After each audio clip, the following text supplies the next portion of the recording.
Okay అమ్మా, good morning. Screen share చేస్తున్నానమ్మా మీకు.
Okay అమ్మా,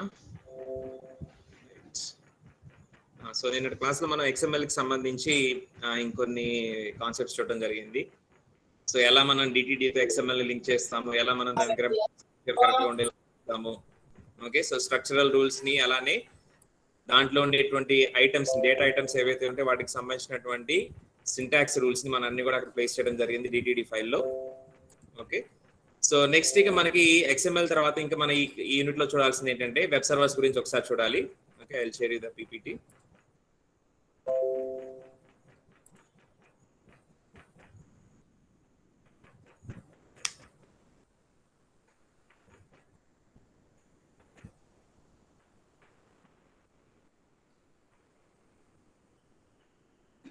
ఓకే అమ్మా, సో PPT అందరికి కనిపిస్తుందమ్మా?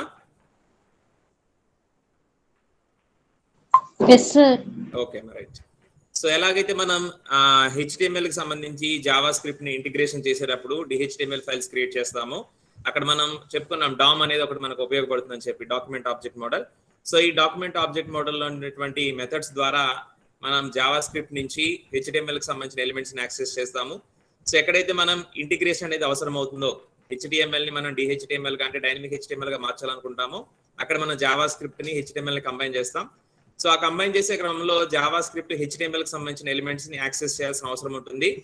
అక్కడ మనం ఈ డాక్యుమెంట్ ఆబ్జెక్ట్ మోడల్ HTML కి సంబంధించి మనం చూసాం. సో సేమ్ ఎలాగైతే HTML లో ఎలిమెంట్స్ ని మనం యాక్సెస్ చేసి డైనమిక్ నేచర్ తీసుకురావచ్చు, అలానే XML లోని ఎలిమెంట్స్ కూడా మనం యాక్సెస్ చేసుకోవచ్చు. సో ఇక్కడ కూడా సేమ్ మనం DOM అనే పిలుస్తాము, document object model. Okay, so ఏవైతే నేను మనం XML ప్రోగ్రామ్ చూసామో XML లో ఉన్నటువంటి ట్యాగ్స్ వాటన్నిటిని కూడా మనం ఈ DOM ద్వారా యాక్సెస్ చేయొచ్చు. ఓకే, సో ఇక్కడ మీరు ఎగ్జాంపుల్ చూస్తున్నారు స్క్రీన్ మీద. ఫస్ట్ మనం చూసినటువంటి ఎగ్జాంపుల్ ఇది ఆర్టికల్. సో ఆర్టికల్ అనేది మెయిన్ రూట్ ఎలిమెంట్ అవుతుంది. ఓకే, సో చెప్పాను కదా XML లో మనకి ఏంటంటే ఒకే ఒక రూట్ ఎలిమెంట్ ఉంటుంది, ఆ రూట్ ఎలిమెంట్ లోపల మిగతా ట్యాగ్స్ అన్ని కూడా మనం ప్లేస్ చేసుకుంటూ వెళ్తాం. సో ఇక్కడ ఏదైతే మనకి కనిపిస్తుంది ఎగ్జాంపుల్, ఇక్కడ ఆర్టికల్ అనేది రూట్ ఎలిమెంట్ అవుతుంది. సో అలానే ఆర్టికల్ లోపల మనం రిమైనింగ్ ట్యాగ్స్ అన్ని కూడా ప్లేస్ చేస్తూ వెళ్తాం. ఈ టైటిల్ కానివ్వండి, date, author, summary, contents, so ఇవన్నీ కూడా ఈ ఆర్టికల్ లోపల ఉండేటువంటి ఎలిమెంట్స్ అన్నమాట. ఓకే, సో అందుకని వీటన్నిటిని ఏమంటారు, ఆ రూట్ ఎలిమెంట్ కి సంబంధించిన చిల్డ్రన్స్ అని పిలుస్తారు. ఓకే, అండ్ అగైన్ ఆధార్ కనుక మీరు తీసుకుంటే ఆధార్ లో మళ్ళీ మీరు రెండు డేటా ఐటమ్స్ మెయింటైన్ చేస్తున్నారు, first name and last name. Okay, ఇవి రెండు కూడా ఆధార్ ట్యాగ్ కింద ఉంటాయి. అండ్ ఈ రెండింటికి కూడా పేరెంట్ ఒకటే కాబట్టి వీటిని సిబ్లింగ్స్ అని పిలవచ్చు. ఓకే, ఎలాగైతే మనం ట్రీ స్ట్రక్చర్ లో మీరు చూసారు కదా, సో ట్రీస్ లో మనకి పేరెంట్స్, చిల్డ్రన్, అలానే గ్రాండ్ పేరెంట్, గ్రాండ్ చిల్డ్రన్ ఇలాంటి నొటేషన్ వచ్చినప్పుడు మనం సిబ్లింగ్స్ గురించి కూడా మాట్లాడుకున్నాం. సో సిబ్లింగ్స్ అంటే ఏంటి, those are having the same parent, ఒకే పేరెంట్ ని కలిగి ఉంటే వాళ్ళని సిబ్లింగ్స్ అని పిలుస్తారు. సో ఇక్కడ కూడా మీరు చూస్తే ఏంటంటే ఈ ఆధార్ ట్యాగ్ లో మనకి ఫస్ట్ నేమ్, లాస్ట్ నేమ్ అనే రెండు ట్యాగ్స్ ఉన్నాయి. ఈ రెండు కూడా ఆధార్ ట్యాగ్ కిందే ఉంటాయి కాబట్టి ఈ రెండింటిని మనం సిబ్లింగ్స్ అని పిలవచ్చు. ఓకే, సో ఈ విధంగా డాక్యుమెంట్ ఆబ్జెక్ట్ మోడల్ ద్వారా ఏంటంటే మనం ఒక హైరార్కికల్ స్ట్రక్చర్ అనేది తీసుకురావచ్చు. ఓకే, ఎలాగైతే మన HTML కి సంబంధించినటువంటి ఎలిమెంట్స్ ని యాక్సెస్ చేయొచ్చు, సేమ్ అలానే XML కి సంబంధించిన ఎలిమెంట్స్, రూట్, చిల్డ్రన్, సిబ్లింగ్స్ ఇలాంటి నొటేషన్ తో మనం వాటిని చూపించవచ్చు అనమాట. ఓకే, సో XML కి సంబంధించిన DOM కూడా మనం ఇక్కడ అప్లై చేసుకోవచ్చు, డాక్యుమెంట్ ఆబ్జెక్ట్ మోడల్ ఎక్కడ అప్లై చేసుకోవచ్చు అనమాట. ఓకే, సో ఇంతవరకు మనకి DOM కనుక చూస్తే, and these are the methods. Okay, మనం యూజ్ చేసుకోవాలనుకుంటే జావా స్క్రిప్ట్ లాంటి ద్వారా మనం యూజ్ చేసుకోవాలనుకున్నప్పుడు మనం ఉపయోగించాల్సిన మెథడ్స్ అన్నమాట ఇవి. నోడ్ నేమ్ కానివ్వండి, నోడ్ లిస్ట్, అలానే లెంగ్త్, నెక్స్ట్ సిబ్లింగ్స్ ఏంటి, దాని నోడ్ వాల్యూస్ ఏంటి, పేరెంట్ నోడ్స్ ఏంటి, all these are the methods that can be used whenever you want to access the XML elements.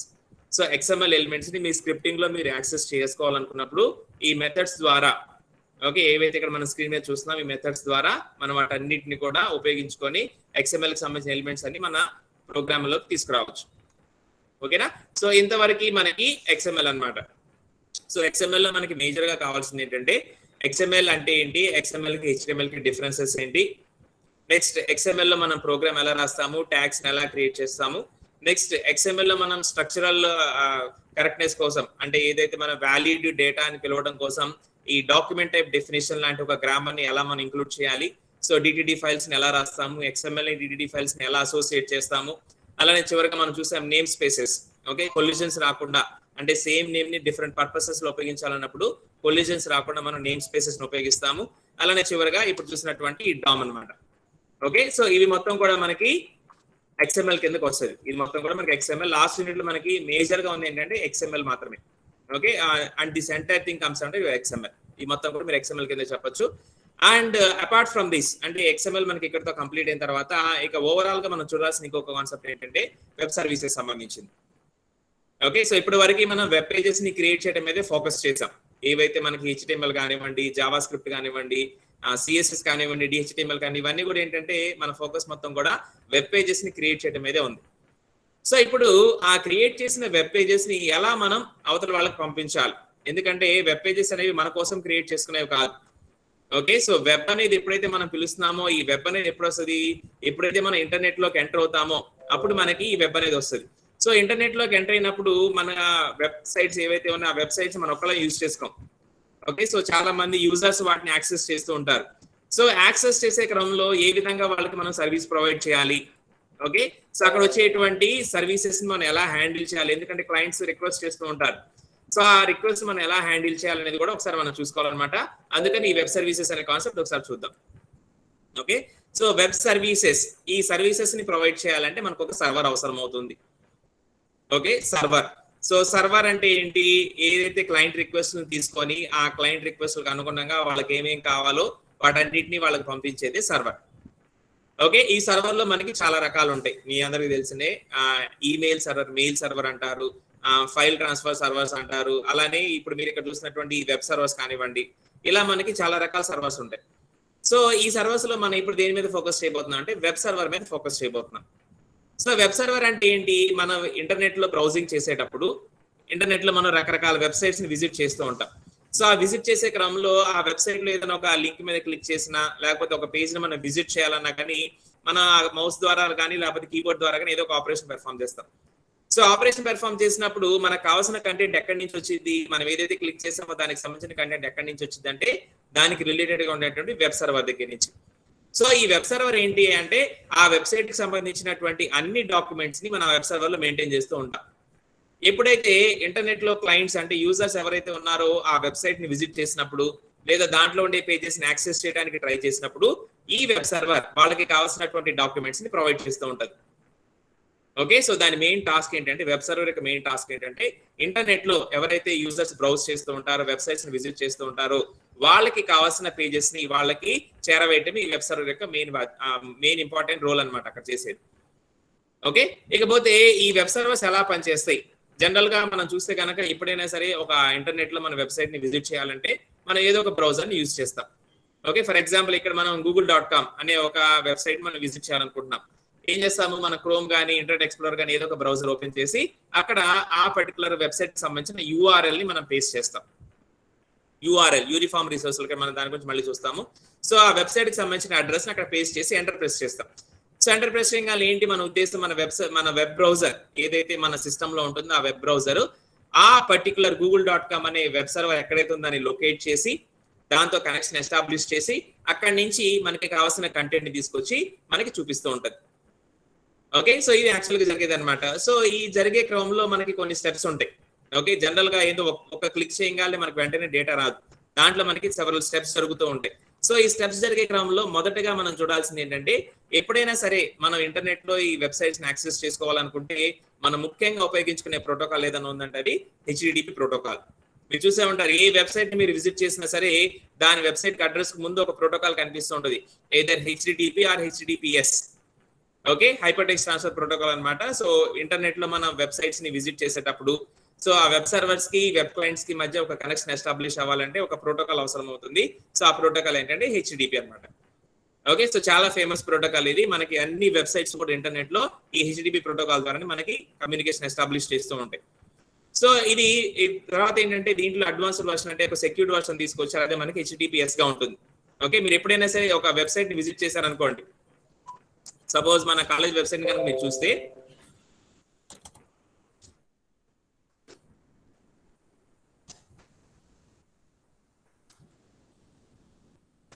Okay, so నేను just ఇక్కడ type చేశాను adrgdserepalli.ac.in.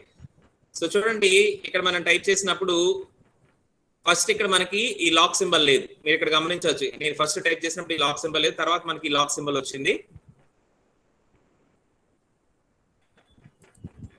Okay, so ఈ lock symbol అంటే meaning ఏంటంటే మనం ఒక సెక్యూర్డ్ ప్రోటోకాల్ ద్వారా కనెక్షన్ ఎస్టాబ్లిష్ చేసాం మన బ్రౌజర్ కి సర్వర్ కి.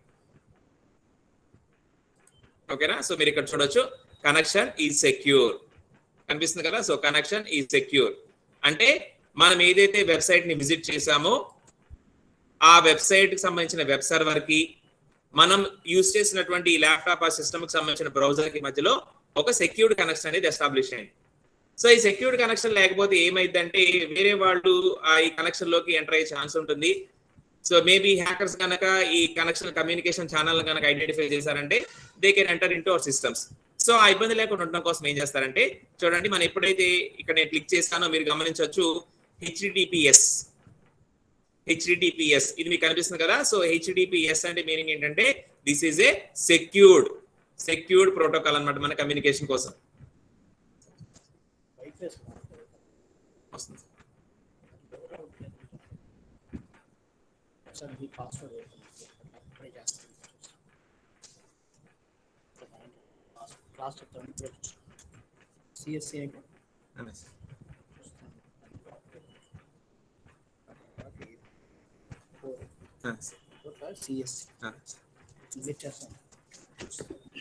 ఓకేమా, సో మీరు ఇక్కడ గమనించవచ్చు ఎప్పుడైతే మనం ఈ వెబ్సైట్ ని ఇక్కడ విజిట్ చేసామో HTTPS. Okay, so secured version గా మనకి ఇక్కడ కనెక్షన్ ఎస్టాబ్లిష్ అయింది కాబట్టి సో మన వెబ్ బ్రౌజర్ కి అలానే వెబ్ సర్వర్ మధ్యలో ఇంకా వేరే వాళ్ళు ఎంటర్ అయ్యే ఛాన్స్ లేదు. ఓకే, మీరు గుర్తుపెట్టుకోండి, ఎప్పుడైనా సరే మీరు వెబ్సైట్స్ విజిట్ చేసేటప్పుడు మీరు ఈ లెఫ్ట్ సైడ్ లో అంటే URL అడ్రస్ బార్ పక్కనే ఇక్కడ ఒక లాక్ సింబల్ అనేది వస్తూ ఉంటుంది. ఓకే, సో జనరల్ గా మీరు ఏ వెబ్సైట్స్ విజిట్ చేసినా సరే ఏవైతే కొంచెం మనకి పాపులర్ గా ఉంటాయో ఎక్కువ కస్టమర్స్ ఇంటరాక్ట్ అవుతూ ఉంటాయో అవన్నీ కూడా మనకి HTTPS ద్వారానే కమ్యూనికేషన్ ఎస్టాబ్లిష్ చేస్తూ ఉంటాయి. ఇక్కడ మీరు చూడొచ్చు I'm opening a online shopping site Amazon open చేశాను. ఇక్కడ మీరు చూడొచ్చు ఇగోండి lock symbol. Okay, so connection is secure అన్నమాట. ఓకే, ఫర్ ఎగ్జాంపుల్ సెక్యూరిటీ లేకుండా ఉంటే ఎలా ఉంటుంది? ఓకే, నేను ఒకటి శాంపుల్ గా ట్రై చేసి చూపిస్తాను మీకు.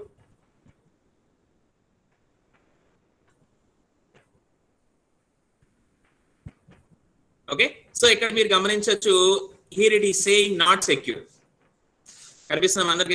ఇక్కడ మనకి ఇక్కడ చూసినప్పుడు లాక్ సింబల్ వచ్చింది, HTTPS వచ్చింది, it is saying connection is secure. But here you can see it is not secure. Your connection to this site is not secure. ఎందుకంటే ఇక్కడ మనకి HTTPS అనేది ఎనేబుల్ అవ్వలేదు కాబట్టి HTTPS ద్వారా కాకుండా నార్మల్ HTTP ద్వారా మనకి ఇక్కడ కమ్యూనికేషన్ జరుగుతుంది కాబట్టి ఇక్కడ చెప్తున్నమాట మన బ్రౌజర్ వెంటనే పసిగట్టి చెప్పింది మనం ఏదైతే ఇక్కడ కనెక్షన్ ఎస్టాబ్లిష్ చేస్తున్నామో మన వెబ్ బ్రౌజర్ కి వెబ్సైట్ కి ఈ కనెక్షన్ అనేది సెక్యూర్ కాదు. So we should be careful. Okay, అలానే మీరు ఏ సైట్స్ విజిట్ చేసినా సరే మీరు ప్రైమరీగా మీరు ఫోకస్ చేయాల్సింది ఏంటంటే ఆ సైట్ అనేది మనకి సెక్యూర్డ్ కనెక్షన్ ని ప్రొవైడ్ చేస్తుందా లేదా. ఓకే, సో ఈ సెక్యూర్డ్ కనెక్షన్ ప్రొవైడ్ చేయడం అనేది మన బ్రౌజర్ లో ఉండదమ్మా, ఆ వెబ్ సర్వర్ కి సంబంధించిన ఆ వెబ్సైట్ కి ఏదైతే సెట్టింగ్స్ ఉంటుందో దాంట్లో ఉంటుంది. ఓకే, సో ఆ సెక్యూరిటీ కనెక్షన్ లేకపోవడం అనేది మన ఫాల్ట్ కాదు, అంటే మన బ్రౌజర్ ఫాల్ట్ కానీ మన సిస్టమ్ ఫాల్ట్ కానీ కాదు. ఎవరైతే ఆ వెబ్సైట్ ని హోస్ట్ చేస్తున్నారో, ఎవరైతే ఆ వెబ్ సర్వీసెస్ ని ప్రొవైడ్ చేస్తున్నారో ఆ వెబ్ సర్వర్ లో ఉండాల్సిన ఒక ప్రైమరీ ఫీచర్ అది. ఓకే, సో ఎప్పుడైతే మీరు ఆ ఫీచర్ ని ఎనేబుల్ చేస్తారో HTTPS, then you can say that your connection is secure. Okay, so ఇప్పుడు కూడా మనం వెబ్సైట్స్ ని విజిట్ చేసినప్పుడు జనరల్ గా మనకి ఈ హైపర్ టెక్స్ట్ ట్రాన్స్ఫర్ ప్రోటోకాల్ ద్వారానే మనకి కమ్యూనికేషన్ అనేది ఎస్టాబ్లిష్ అవుతూ ఉంటుంది.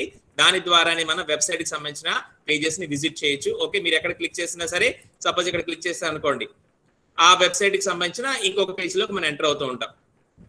ఓకే, సపోజ్ ఇక్కడ మీరు ఇక్కడ క్లిక్ చేశారు అనుకోండి, ఆ వెబ్సైట్ సంబంధించి ఇంకో పేజ్ లోకి ఎంటర్ అవుతూ ఉంటాం. సో మీరు ఒకసారి కనెక్షన్ ఎస్టాబ్లిష్ అయిన తర్వాత ఆ వెబ్ సర్వర్ కి మీరు ఎన్నిసార్లు దాంట్లోని పేజెస్ ని విజిట్ చేసినా సరే, all will be transferred using this secured connection. దీని ద్వారానే మనకు మొత్తం ట్రాన్స్ఫర్ అంతా జరుగుతూ ఉంటది. ఓకేనా? సో మీరు కూడా ఎప్పుడైనా సరే ఏదైనా వెబ్సైట్స్ ని విజిట్ చేసేటప్పుడు మీరు గమనించాల్సింది ఏంటంటే, మీ బ్రౌజర్ లో దాన్ని టైప్ చేసిన తర్వాత కనెక్షన్ ఎస్టాబ్లిష్ అయిన తర్వాత మీరు చెక్ చేసుకోవాల్సింది whether it is a secured connection or not. ఇలాంటి లాక్ సింబల్ అనేది అక్కడ వస్తుందా రావట్లేదా. So if it is lock symbol is there, then it is a secured connection. అక్కడ లాక్ సింబల్ రాకపోతే మనం కొంచెం కేర్ఫుల్ గా ఉండాలి. ఏ లింక్ మీద పడితే ఆ లింక్ మీద క్లిక్ చేయకూడదు. ఓకే, అన్నెసరీ పాపప్స్ వస్తూ ఉంటాయి. అలాంటి పాపప్స్ మీద కనుక మీరు క్లిక్ చేశారంటే maybe you can get hack. అందుకని చాలా కేర్ఫుల్ గా ఉండాలన్నమాట. ఎప్పుడైనా సరే మనం వెబ్సైట్స్ ని విజిట్ చేసేటప్పుడు మనం గుర్తుపెట్టుకోవాల్సింది ఏంటంటే, మనం ఏ టైప్ ఆఫ్ కమ్యూనికేషన్ యూజ్ చేస్తున్నాము, whether it is HTTP or HTTPS.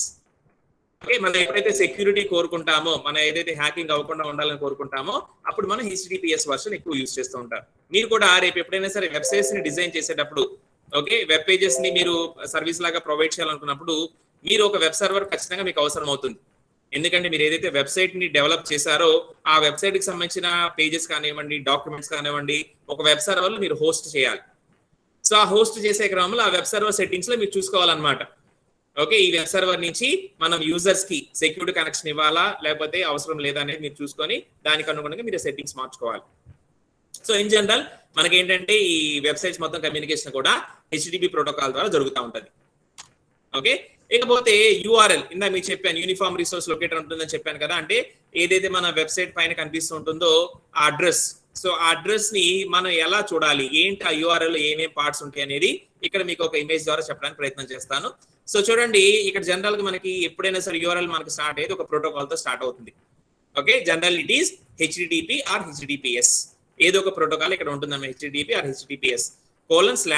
Okay, so దీనికి మధ్య డిలిమిటర్స్ అన్నమాట ఇది ప్రోటోకాల్. దాని తర్వాత మనకు వచ్చేది హోస్ట్. ఓకే, ఇక్కడ మీరు చూడొచ్చు, దిస్ ఇస్ ద హోస్ట్. అంటే ఏదైతే మనకి ఈ వెబ్ సర్వీసెస్ ప్రొవైడ్ చేస్తుందో దానికి సంబంధించినటువంటి అడ్రస్ అన్నమాట ఇది హోస్ట్. ఎవరైతే ప్రొవైడ్ చేసే సర్వీసెస్ ఆ హోస్ట్ అన్నమాట. ఓకే, తర్వాత ఈ హోస్ట్ లో అంటే అక్కడికి వెళ్ళిన తర్వాత we have several directories.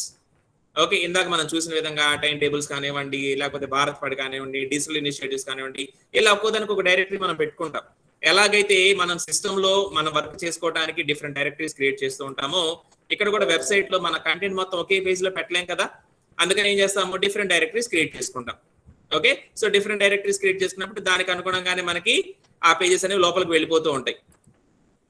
Okay, చూడండి మనకి డిఫరెంట్ డైరెక్టరీస్ మనకి వెళ్ళిపోతుంది, డిఫరెంట్ పేజెస్ మనకు వస్తూ ఉంటాయి. ఓకే, సో ఇక్కడ మీరు గమనించవచ్చు, ఇవ్వండి టైం టేబుల్స్. ఇక్కడ టైం టేబుల్స్ సపోజ్ నేను ఇక్కడ కాలేజ్ వైజ్ టైం టేబుల్స్ మీద క్లిక్ చేశాను అనుకోండి. Okay, so see it is going somewhere, ఇంకొక ఫైల్కి వెళ్ళిపోతుంది.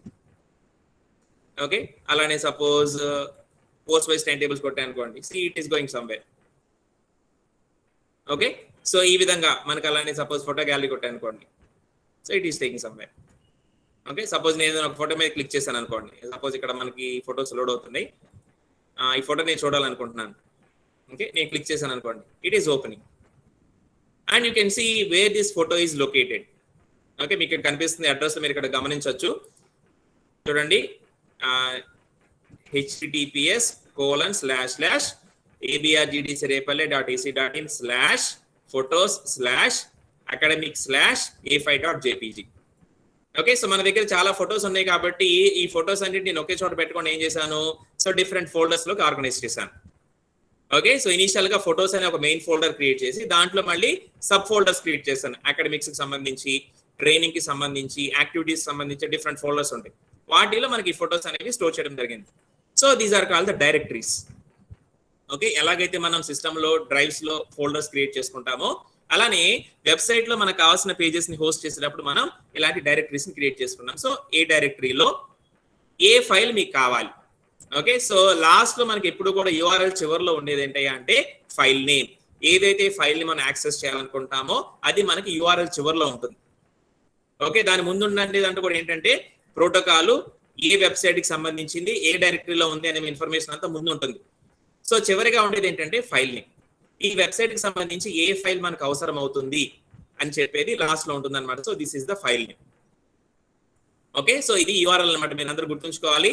సో ఎందుకంటే జనరల్ మన ఈ వెబ్సైట్స్ ఎక్కువ ఉపయోగిస్తున్నప్పుడు ఈ పైన అడ్రస్ గురించి మనం పెద్దగా పట్టించుకో, కానీ ఇప్పుడు మీరు ఏదైతే వెబ్సైట్స్ ని డిజైన్ చేయాలనుకుంటున్నారో మీకు దీని గురించి పూర్తి అవగాహన ఉండాలి.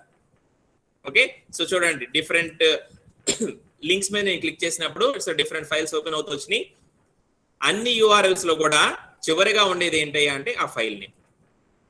ఓకే, ఇక్కడ .php ఉంది, ఇక్కడ .jpg ఉంది, ఇక్కడ .php ఉంది, ఇక్కడ .php ఉంది. ఇలా మనకి ఎన్నున్నా సరే లాస్ట్ అంటే యూఆర్ఎల్ చివరిలో ఉండేది ఏంటి అంటే మనకి కావాల్సిన ఫైల్ నేమ్, ఏదైతే మనం యాక్సెస్ చేయాలనుకుంటున్నామో అదే మనకి చివరిగా కనిపిస్తూ ఉంటుంది అనమాట. ఓకే, సో ఇకపోతే ఇక్కడ మనం ముఖ్యంగా ఫోకస్ చేయాల్సింది ఏంటంటే ఇదిగోండి ఇక్కడ హోస్ట్ ని హైలైట్ చేస్తూ దాని కింద కొంత డీటెయిల్ ఇవ్వడం జరిగింది.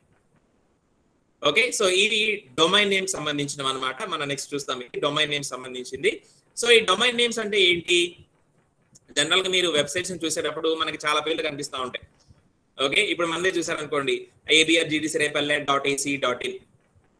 ఓకే, అలా నిన్న మనం చూసాం amazon.in, అలానే amazon.com, google.com, google.co.in.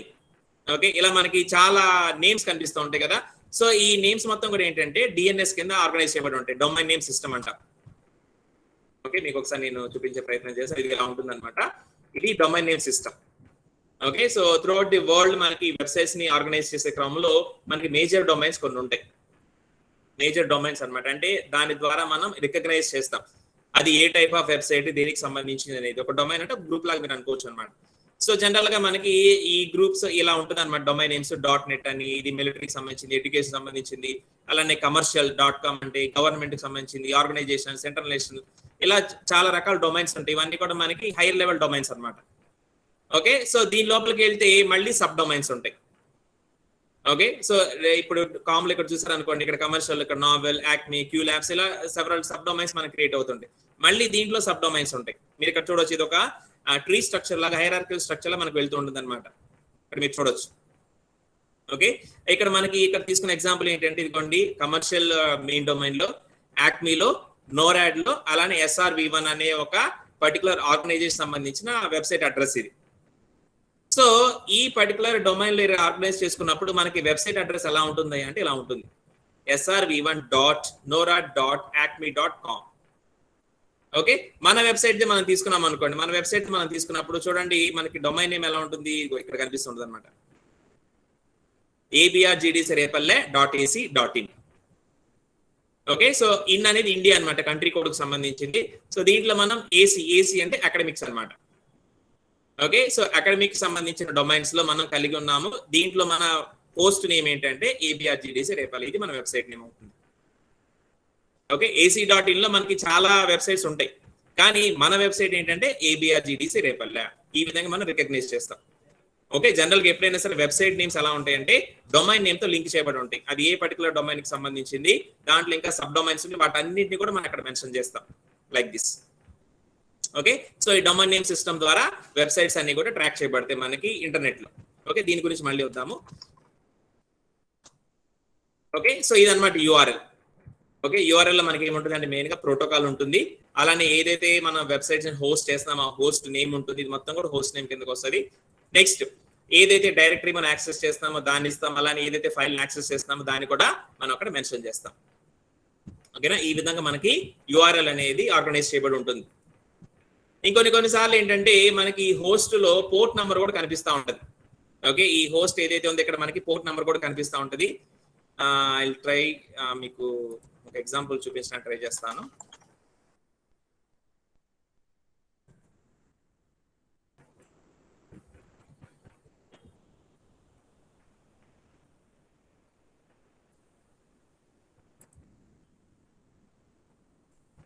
Okay, so ఇది మన CFMS సైట్ రైట్. ఇక్కడ మీరు గమనించవచ్చు, నేను ఏదైతే యూఆర్ఎల్ ఇక్కడ హైలైట్ చేసి మీరు గమనించండి. ఇక్కడ మనకి సంబంధించినటువంటి హోస్ట్ నేమ్ తో పాటుగా ఇక్కడ చూడండి, ఇదంతా హోస్ట్ నేమ్ trdcfms.apcfss.in. ఇది మనకి హోస్ట్ నేమ్ అన్నట్టు, వెబ్సైట్ నేమ్ పోర్ట్ నెంబర్ కూడా ఇక్కడ మనకు కనిపిస్తూ ఉంటుంది. ఓకే, అంటే ఏంటంటే ఈ పర్టికులర్ వెబ్ హోస్టింగ్ లో చాలా పోర్ట్స్, చాలా సర్వీసెస్ ప్రొవైడ్ చేస్తూ ఉంటాయి. ఓకే, సో పోర్ట్స్ అంటే ఏంటంటే అదేదో మనం ప్లగ్ లాంటివి అనుకోవద్దండి. సో ఇక్కడ పోర్ట్స్ అంటే ఏంటంటే లాజికల్ థింగ్స్ అవి. ఓకే, సో మీరు ఇంటర్నెట్ మీరు చూస్తే మన హెచ్టిటిపి అనేది పోర్ట్ నెంబర్ 80 లో ఉంటుంది, ఈమెయిల్ అనేది మనకి పోర్ట్ నెంబర్ 25 లో ఉంటుంది. పోర్ట్ నెంబర్స్ అని వింటూ ఉంటారు. సో ఈ పోర్ట్ నెంబర్స్ ఏంటంటే లాజికల్ గా ఉంటాయి అవి. సో ప్రతి సిస్టమ్ లో మనకి 65,536 పోర్ట్స్ ఉంటాయి. 0 నుంచి 65,535 దాకా ఉంటాయి మనకి పోర్ట్స్. సో ఈ పోర్ట్స్ దగ్గర మనకి సర్వీసెస్ రన్ అవుతూ ఉంటాయి. మన వెబ్ అప్లికేషన్స్ కానివ్వండి, ఈమెయిల్ అప్లికేషన్స్ కానివ్వండి, ఫైల్ సంబంధించిన అప్లికేషన్స్ కానివ్వండి, ఇవన్నీ సర్వీసెస్ రన్ అవుతూ ఉంటాయి. సో ఒక్కొక్క పోర్ట్కి ఒక్కొక్క స్పెసిఫిక్ నేచర్ ఉంటుంది. ఓకే, సో మనం ఒకే వెబ్సైట్ అంటే ఒకే వెబ్ సర్వర్ లో మనం మల్టిపుల్ సర్వీసెస్ కనుక రన్ చేస్తూ ఉన్నప్పుడు ఆ సర్వీసెస్ ని డిస్టింగ్విష్ చేయడానికి, వాటి మధ్య డిఫరెన్షియేట్ చేయడానికి మనం ఆ పోర్ట్ నంబర్ ను కూడా మెన్షన్ చేస్తాం. ఓకే, ఇక్కడ చూస్తే కనుక ఇప్పుడు ఏదైతే నేను ఈ లాగిన్ అనే సర్వీస్ ఉందో, ఈ లాగిన్ అనే సర్వీస్ నార్మల్ గా అవైలబుల్ గా లేదు. This service is running at the port number 44,300. ఈ పోర్ట్ నంబర్ దగ్గర మనకి ఈ సర్వీస్ అనేది రన్ అవుతుంది. So along with the host name I have to give the port number here. అందుకనే ఈ అడ్రస్ లో మనకి పోర్ట్ నంబర్ కూడా మెన్షన్ చేయడం జరిగింది. ఓకే, సో జనరల్ గా మనం యూస్ చేసే వెబ్సైట్స్ కి పోర్ట్ నెంబర్ అవసరం లేదు, అన్ని కూడా డిఫాల్ట్ 80 మీద రన్ అవుతూ ఉంటాయి. కానీ ఎప్పుడైతే మనకి ఇలాంటి స్పెసిఫిక్ సర్వీసెస్ మనం యాక్సెస్ చేయాలనుకుంటామో ఈ పోర్ట్ నెంబర్ ఎవరు డిసైడ్ చేస్తారు?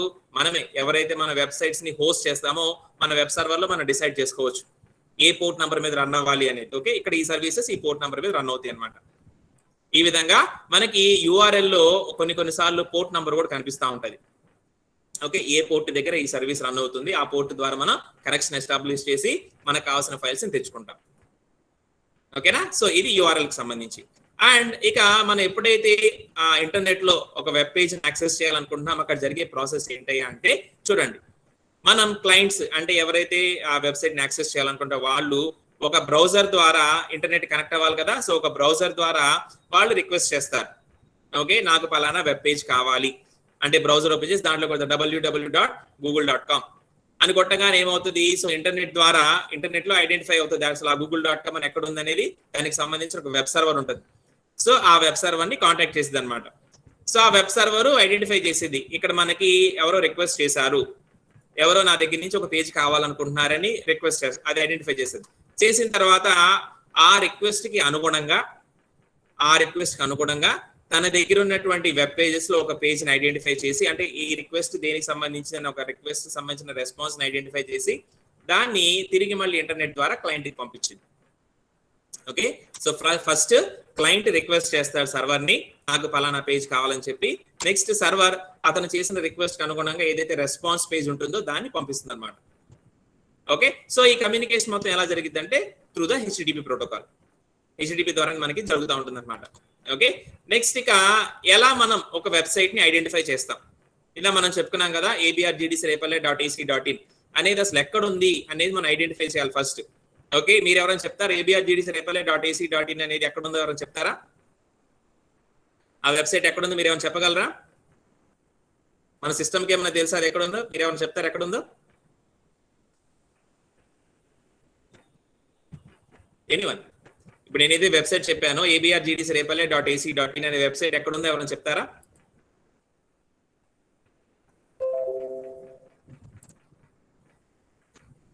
ఎనీవన్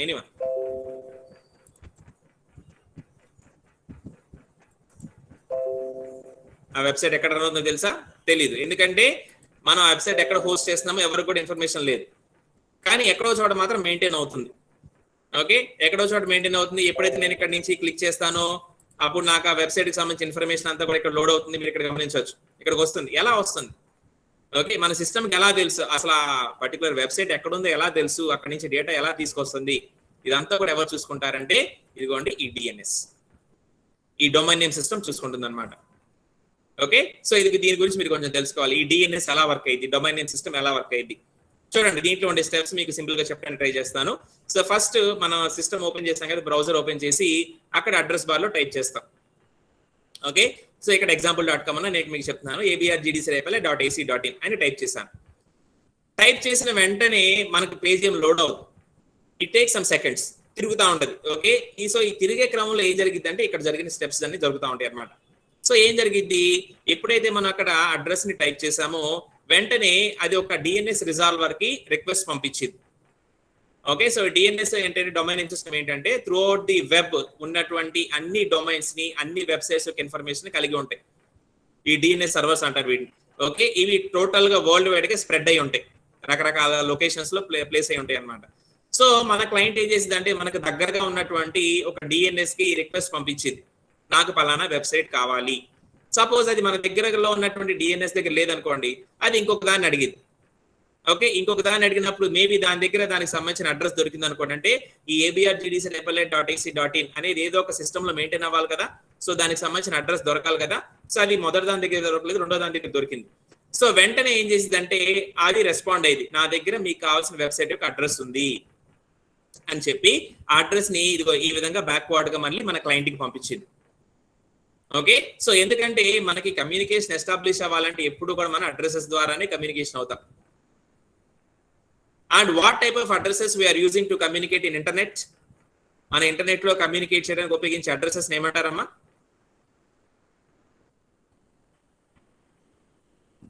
చెప్పాలి. ఇంటర్నెట్ లో మనం కమ్యూనికేట్ చేయడానికి ఉపయోగించే అడ్రసెస్ ఏమంటారు?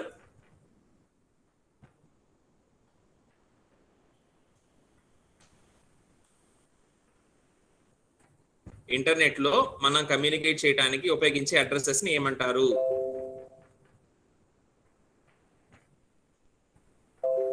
ఏమంటారమ్మా?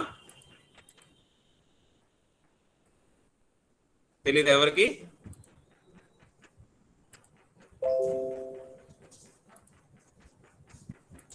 ఓకే, సో మన ఇంటర్నెట్ లో ఉపయోగించే అడ్రసెస్ ని ఐపీ అడ్రసెస్ అంటారు. సో ఇక్కడ ఏం చేసిందంటే ఈ డిఎన్ఎస్ రిజాల్వర్ మన ఇచ్చిన వెబ్సైట్ నేమ్ కి అసోసియేటెడ్ గా ఉన్నటువంటి ఐపీ అడ్రస్ ని పంపించింది. సో వెంటనే క్లయింట్ ఏం చేసింది అంటే యూజర్ ఏం చేస్తారంటే ఐపీ అడ్రస్ ని తీసుకొని ఇప్పుడు ఆ ఐపీ అడ్రస్ కి కనెక్షన్ ఎస్టాబ్లిష్మెంట్ కి రిక్వెస్ట్ చేస్తారు. ఓకే, సో ఇప్పుడు మనకి ఈ క్లయింట్ నుంచి ఆ పర్టికులర్ అడ్రస్ ఏదైతే ఉందో ఆ అడ్రస్ కి ఒక రిక్వెస్ట్ వెళ్ళింది అనమాట, నాకు నీ వెబ్సైట్ నుంచి ఒక పేజ్ కావాలి అని చెప్పి. వెంటనే ఆ వెబ్సైట్ కి సంబంధించిన వెబ్ సర్వర్ రన్ అవుతూ ఉంటుంది కదా, దానికి రెస్పాన్స్ పంపించింది. ఓకే, సో ఇది జరిగే ప్రాసెస్ మనకి యాక్చువల్ గా వెబ్సైట్స్ ని విజిట్ చేసేటప్పుడు. ఓకే, సో ఫస్ట్ మనం ఏదైతే అడ్రస్ ఇస్తామో www.abrgdc.applet.ac.in అనే అడ్రస్ ఇస్తామో, సో ఆ అడ్రస్ కి సంబంధించినటువంటి ఐపీ అడ్రస్ ని ఫస్ట్ రిజాల్వ్ చేసింది. అది యాక్చువల్ ఒక నేమ్, అది నేమ్ తో మనం కమ్యూనికేషన్ చేయలేం, దానికి సంబంధించిన ఐపీ అడ్రస్ కావాలి. ఐపీ అడ్రస్ కావాలంటే ఈ డిఎన్ఎస్ దగ్గర ఉంటుంది. ఓకే, ఏ వెబ్సైట్ ఏ ఐపీ అడ్రస్ దగ్గర రన్ అవుతూ ఉంది అనేది ఇన్ఫర్మేషన్ వీటి దగ్గర ఉంటుంది అనమాట. సో ఆ డిఎన్ఎస్ రిజాల్వ్ చేసిన తర్వాత అవి మనకి ఐపీ అడ్రస్ ని పంపిస్తాయి, ఇదిగోండి మీరు వెతుకుతున్న వెబ్సైట్ ఈ అడ్రస్ దగ్గర ఉంది. వెంటనే ఆ ఇన్ఫర్మేషన్ మన క్లయింట్ దగ్గరికి వచ్చింది, మన బ్రౌజర్ లోకి వచ్చింది. మన బ్రౌజర్ వెంటనే ఆ వెబ్సైట్ ని కమ్యూనికేట్ చేస్తుంది, అక్కడి నుంచి డేటా తెచ్చుకొని మనకు చూపిస్తుంది. సో ఈ ప్రాసెస్ అంతా కూడా విత్ ఇన్ సెకండ్స్ లో మనకు జరిగిపోతుంది. మనం నోటీస్ చేసేంత లోపే మనం ఈ ప్రాసెస్ అంతా కూడా చాలా ఫాస్ట్ గా జరిగిపోతుంది అనమాట. ఓకేనా, సో ఈ విధంగా మనకి డిఎన్ఎస్ అనేది మనకి హెల్ప్ అవుతూ ఉంటుంది. ఇంటర్నెట్ లో మన వెబ్సైట్స్ ని ఐడెంటిఫై చేయడానికి, ఆ వెబ్సైట్స్ ఎక్కడ రన్ అవుతుంది వాటి నుంచి డేటా తెచ్చుకోవడానికి మనకి డిఎన్ఎస్ అనేది ఈ విధంగా ఉపయోగపడుతూ ఉంటుంది అనమాట. ఓకేనా, నెక్స్ట్ ఇక ఇందాక మనం చెప్పుకున్నాం కదా డొమైన్స్. ఈ డొమైన్స్ అన్ని కూడా మనకి ఈ విధంగా ఆర్గనైజ్ చేయబడి ఉంటాయి. సో జనరల్ గా ఒక్కొక్క డొమైన్ ఒక్కొక్క పర్పస్ ని కలిగి ఉంటుంది. ఈ డొమైన్స్ అన్ని ఎందుకు పెట్టారంటే మన వెబ్సైట్స్ అన్నింటిని కూడా గ్రూపింగ్ చేయడానికి, ఈజీగా ఐడెంటిఫై చేయడానికి ఈ డొమైన్ నేమింగ్ మనకు ఉపయోగిస్తారు. ఓకే, సో కమర్షియల్ వెబ్సైట్స్ అయితే కామ్ని, అలానే ఎడ్యుకేషన్ అయితే ఈడియూని, మిలిటరీ అయితే ఎంఐఎల్, నెట్వర్కింగ్ సంబంధించినవి, గవర్నమెంట్ కి సంబంధించినవి, ఆర్గనైజేషనల్స్, ఇలా మనకి డిఫరెంట్ కేటగిరీస్ మనం చేసుకోవచ్చు. ఇదంతా ఎందుకంటే మనం ఈజీగా ఐడెంటిఫై చేయడానికి. ఓకేనా, నెక్స్ట్ ఇక మనం ఈ వెబ్ సర్వర్స్ చూస్తున్నాం కదా, ఈ వెబ్ సర్వర్ సంబంధించి మనం ఏదైతే చూసామో client server that is a 2-tier architecture. Okay, so client server కి రిక్వెస్ట్ చేస్తారు, సర్వర్ దానికి రెస్పాన్స్ ఇస్తూ ఉంటుంది.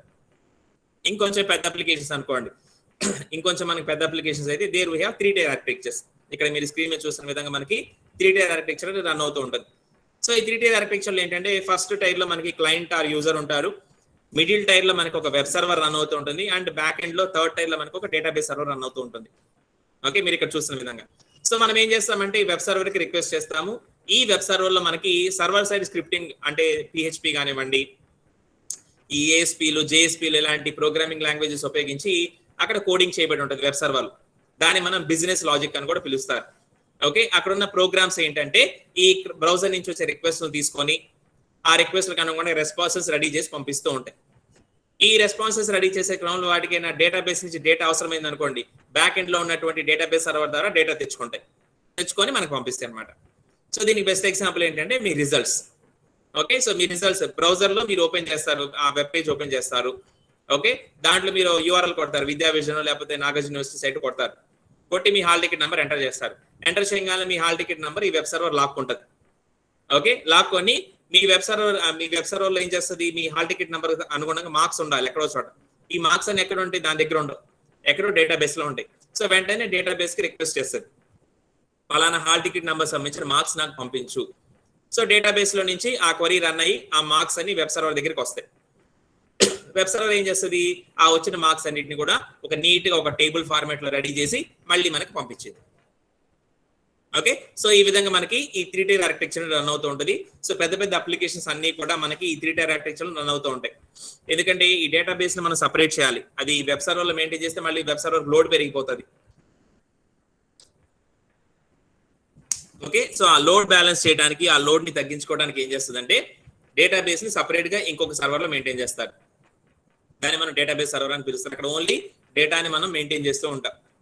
సో దీనికి వెబ్ సర్వర్ ఒక కమ్యూనికేషన్ అనేది ఉంటుంది, దాని ద్వారా మనకి డేటా అనేది వస్తూ ఉంటుంది అనమాట.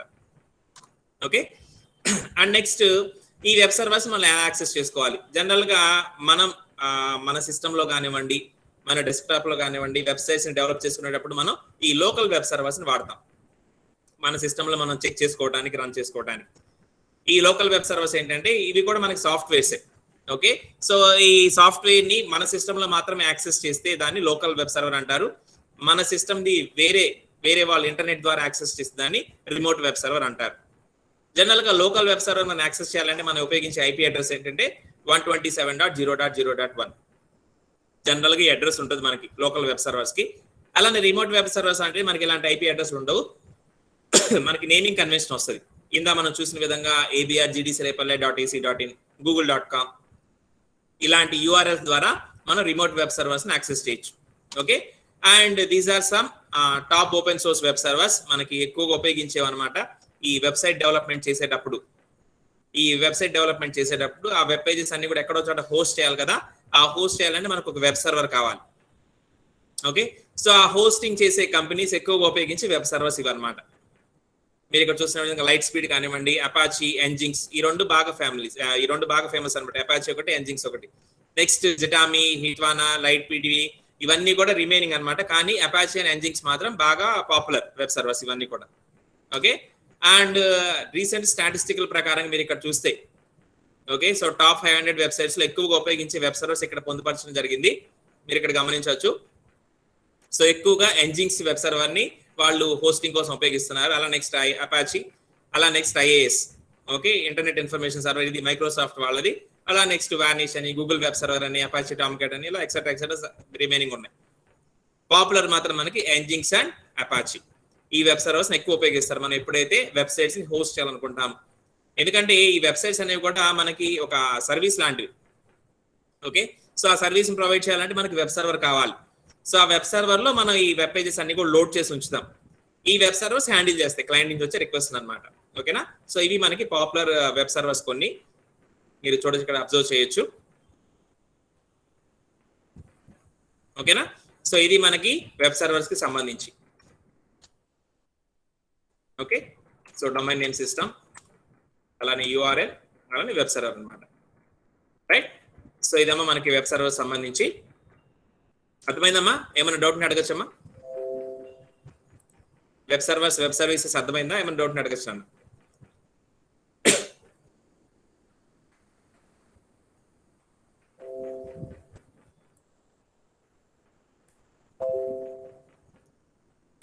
ఓకే అయితే సో దీంతో మనకి XML కి సంబంధించిన 5th యూనిట్ కంప్లీట్ అవుతుంది. ఓకే, అండ్ ఆల్సో మనకి వెబ్ టెక్నాలజీ సంబంధించిన సిలబస్ కూడా క్లోజ్ అవుతుందమ్మా. So this is the last part of your syllabus, web services and web servers. ఈ రోజు మనం చూసిన కాన్సెప్ట్ ఇది. సో దీంతో మనకి 5th యూనిట్ క్లోజ్ అవుతుంది, as well as web technology syllabus కూడా కంప్లీట్ అవుతుంది. ఓకేనా, సో ఇక సిలబస్ పార్ట్ కంప్లీట్ అయింది కాబట్టి ఇక నెక్స్ట్ మీ పార్టే ఉంటుంది, మీ ప్రిపరేషన్, మీ ఎగ్జామ్స్ మొత్తం ఉంటుంది. ఆల్రెడీ మీకు నోటిఫికేషన్ కూడా వచ్చేసింది 5th నుంచి మీకు ఎగ్జామ్స్ అని చెప్పి. అలానే 26 నుంచి మీకు ప్రాక్టికల్స్ ఉంటాయి. మీకు తెలుసు కదా 26 నుంచి ప్రాక్టికల్స్ షెడ్యూల్ అవుతాయి. సో అందుకని ఈ లోపే మీరు అబ్జర్వేషన్ రికార్డ్స్ అన్ని కూడా కంప్లీట్ చేసుకోవాలి. మధ్యలో మనకి ఇంకొక 1 వీక్ మాత్రమే ఉంది. సో ఈ 1 వీక్ లోపల మీరు అబ్జర్వేషన్ రికార్డ్స్ కంప్లీట్ చేయాలి. సో ఈ వీకెండ్ లో అంటే సాటర్డే మనకి ఎంసీసీఎస్ బ్యాచ్ వాళ్ళు రికార్డ్ ల్యాబ్ ఉంది కాబట్టి ఆ ల్యాబ్ సెషన్ లో కొన్ని ప్రోగ్రామ్స్ చూసిన తర్వాత రిమైనింగ్ ప్రోగ్రామ్స్ అని నేను మీ గూగుల్ క్లాస్ రూమ్ లో పంపిస్తాను. మీరు వాటిని ఎగ్జిక్యూట్ చేసి వాటి అవుట్పుట్స్ అన్ని కూడా మీరు అబ్జర్వ్ చేసి మీ అబ్జర్వేషన్ రికార్డ్ లో నోట్ చేయండి. ఓకే, సో ఇక నెక్స్ట్ వీక్ లో మనకున్నటువంటి క్లాసెస్ లో నెక్స్ట్ వీక్ లో మనకున్న 3 క్లాసెస్ వస్తే మనకి ఆ నెక్స్ట్ వీక్ లో ఉన్న 3 క్లాసెస్ లో మీరు ఆన్లైన్ క్విజెస్ అటెంప్ట్ చేయాలి. ఓకే, అందరికీ చెప్తున్నానమ్మా, మిగతా వాళ్ళకు కూడా చెప్పండి, ఎవరైతే ఈ రోజు క్లాస్కి రాలేదు వాళ్ళకు కూడా చెప్పండి. మీ ఇంటర్నల్ మార్క్స్ అసెస్మెంట్ మొత్తం కూడా ఈ ఆన్లైన్ క్విజెస్ ద్వారానే జరుగుతుంది. ఎందుకంటే మనకి ఇప్పుడు మిడ్ ఎగ్జామ్ జరిగే ఛాన్స్ లేదు కాబట్టి మీకు ఆన్లైన్ క్విజెస్ ద్వారానే అసెస్మెంట్ ఉంటుంది. సో మనకి 5 యూనిట్స్ ఉంటాయి. ఈ 5 యూనిట్స్ నుంచి మీకు అసెస్మెంట్ ఉంటుంది. Okay, so Monday, Tuesday, Wednesday మనకి వచ్చే క్లాసెస్ లో మనకి ఈ అసెస్మెంట్ ఉంటుంది. అలానే మధ్యాహ్నం పూట మనకి ల్యాబ్ సెషన్స్ వచ్చే అవకాశం ఉన్నది కాబట్టి ల్యాబ్ లో మీరు అబ్జర్వేషన్ రికార్డ్ వర్క్ కంప్లీట్ చేసుకోవాలి. రైట్, సో నెక్స్ట్ వీక్ మాత్రం మీరు ఆన్లైన్ క్విజెస్ అటెంప్ట్ చేయాలి. అందరూ కూడా అటెంప్ట్ చేయాలి. ఈ క్విజెస్ అనేవి నేను మీకు డైరెక్ట్ గా వాట్సాప్ లో పంపించిన మీ గూగుల్ క్లాస్ రూమ్ ద్వారానే వస్తాయి. మీ గూగుల్ క్లాస్ రూమ్ లోనే మీరు వాటిని అటెంప్ట్ చేయాలి. మీరు అటెంప్ట్ చేసిన వెంటనే మీరు ఎలాగైతే అసైన్మెంట్ సబ్మిట్ చేస్తే మీకు గ్రేడ్స్ వస్తాయో అదే విధంగా మీకు సంబంధించిన క్విజ్ మార్క్స్ అన్ని కూడా గూగుల్ క్లాస్ రూమ్ లోకి యాడ్ అవుతాయి. అవి సపరేట్ గా ఏమి ట్రీట్ చేయబడవు. గూగుల్ క్లాస్ రూమ్ లో మీకు ఎప్పటికప్పుడు క్యూములేట్ అయిపోతా ఉంటాయి గ్రేడ్స్ అన్ని కూడా. సో ఓవరాల్ గా మీరు ఎన్ని అసైన్మెంట్ సబ్మిట్ చేశారు, ఎన్ని క్విజెస్ అటెంప్ట్ చేశారు, మొత్తం డీటెయిల్ పిక్చర్ అక్కడ వచ్చేస్తుంది.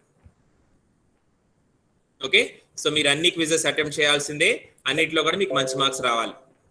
అందుకని ప్రిపరేషన్ స్టార్ట్ చేయండి. రేపు మండే ఏదైతే ఉందో మనకి రేపు మండేనా ఫస్ట్ యూనిట్ సెకండ్ యూనిట్ కి సంబంధించిన క్విజ్ ఉంటుంది Monday. Okay, so first unit second unit కి సంబంధించిన క్విజ్ ఉంటుంది. అందరూ కూడా ప్రిపేర్ అవ్వండి. ఓకేనమ్మా, ఏమైనా డౌట్ అడగచ్చమ్మా?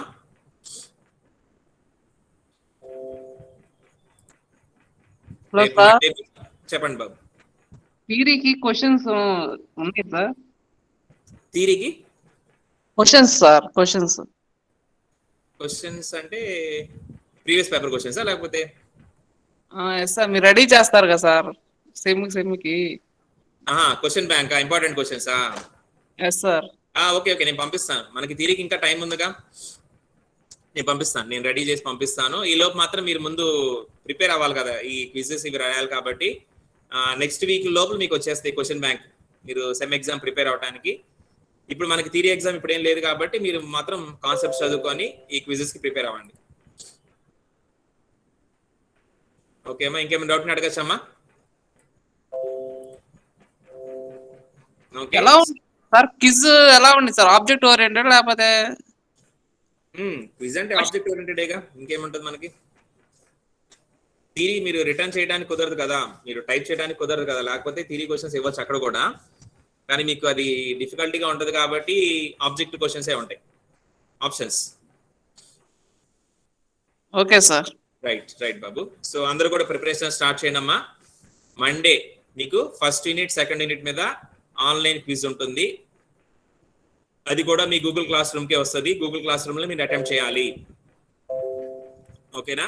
సో మీరు అక్కడ అటెంప్ట్ చేసిన వెంటనే మీకు వచ్చే మార్క్స్ అన్ని కూడా గూగుల్ క్లాస్ రూమ్ లో మీ క్యూములేటివ్ గ్రేడ్ కి యాడ్ చేయబడతాయి. మీకు ఆల్రెడీ గ్రేడ్స్ వస్తాయని మీరు చూసుకుంటున్నారు. ఈ 2 అసైన్మెంట్స్ సబ్మిట్ చేశారు మీరు.